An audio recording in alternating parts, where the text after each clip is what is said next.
well, fellows and ladies, you know what to say, really.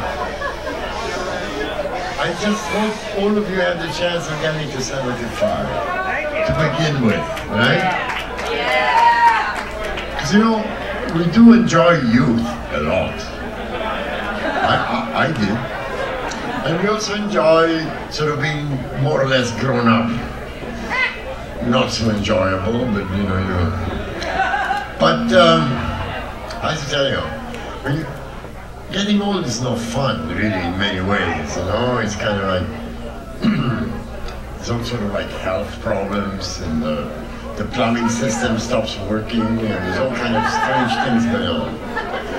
But the brain likes it, because the brain has its own entertainment going. It's continuously thinking of the past, it's continuously thinking of now, it's kind of trying to figure out and connect and put things together. And it's surprising how pleasurable that is. You sort of travel through your memories. You don't quite get to know whether it was true or not that you lived through something. So am I kind of inventing this, or? But then it doesn't really matter, because like the Neapolitans say, if a story is not true, they say "è ben trovata." It's well invented, you know. And se non è vero, è ben trovato. So it's very enriching, because the time kind of changes. It's not linear anymore. Like, it's not like Monday, Tuesday, Wednesday. It is Monday, Tuesday, Wednesday. But inside of all of the Monday, Tuesday, Wednesday, just like last year, the year before, next year perhaps not. What do we remember exactly? Who said what, when, and where? And all of this, the brain loves it, because it's like dancing away, you know. Try all the various nexuses and connections. It's just a shame that we sort of have to die altogether, you know. But let me tell you, there's a movement afoot based on some very recent discoveries in the biology and the chemistry of the body.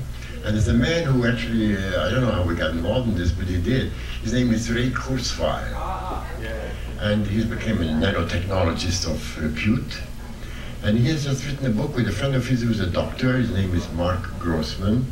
And they took the name of the book, the title of the book, from a science fiction movie, which you probably all remember. It's the one where people enter the human body and navigate through the Fantastic Voyage, right, it was called. So they wrote this book, which I highly recommend for you to read, because in this book they claim, and it makes a lot of sense, you know, they claim that we don't really have to age.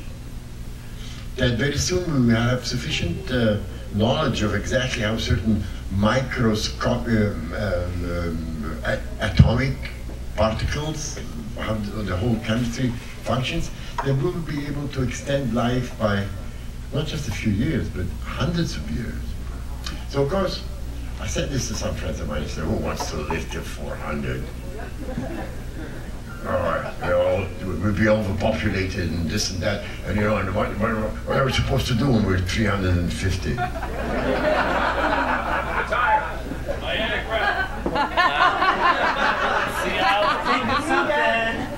Oh, you guys have been brainwashed by these peonies propaganda.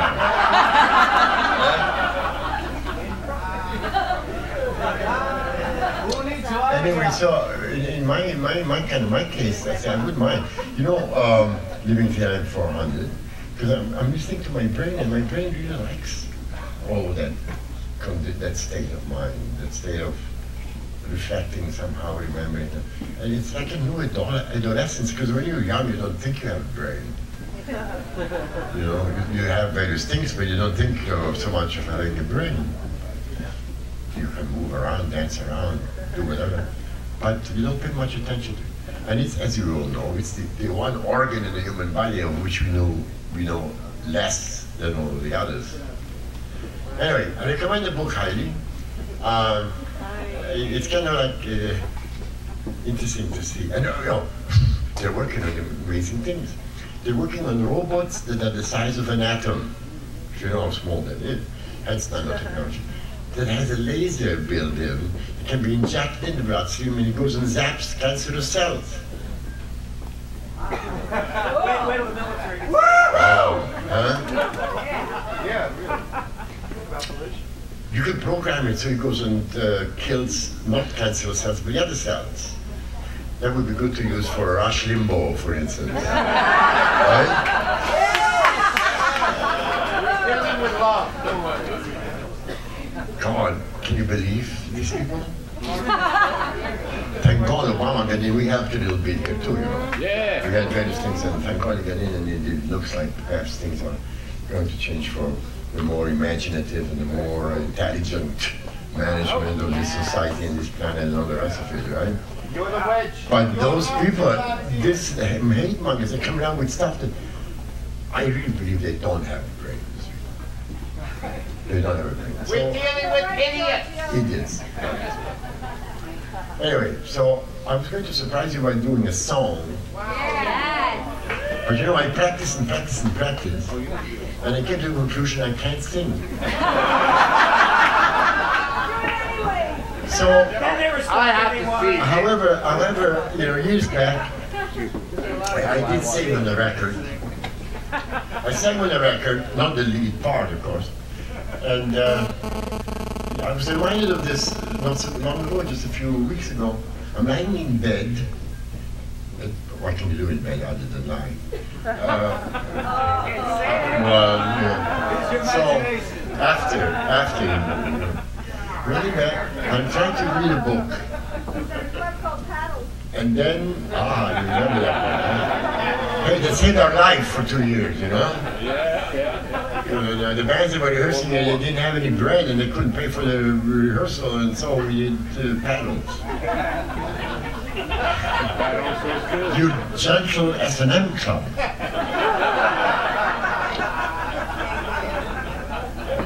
I just rented a place to them. Anyway, so I'm lying in bed, I'm trying to read a book. I don't understand out of the blue. It's 3 o'clock in the morning, and I hear this song being played on the television. And I freaked out. I said, what? Because on that song I'm singing the bass voice, and I hear myself singing the song on the television. At 3 o'clock in the morning. I couldn't believe it. That's the I'm saying, I couldn't believe it. So I got up and I rushed to the television set, what is in the other room, and I looked at it, and I just saw that George Lucas used that song as the title music for his first ever film. I didn't know this. THX, the film was called. He used that, and I'm very impressed by that because, you know, that was 1964, 65, we recorded that song. 64, 65. And it's an honor to be part of the career of a fellow like George Lucas, right? So I thought I'd have a go and try and overdub the voice they did on that record tonight for your entertainment. And you give me another 25 years and I get the blue song I want to do for you together. I hope. All right, George, do you have it there? Yeah, play it. There you go. No.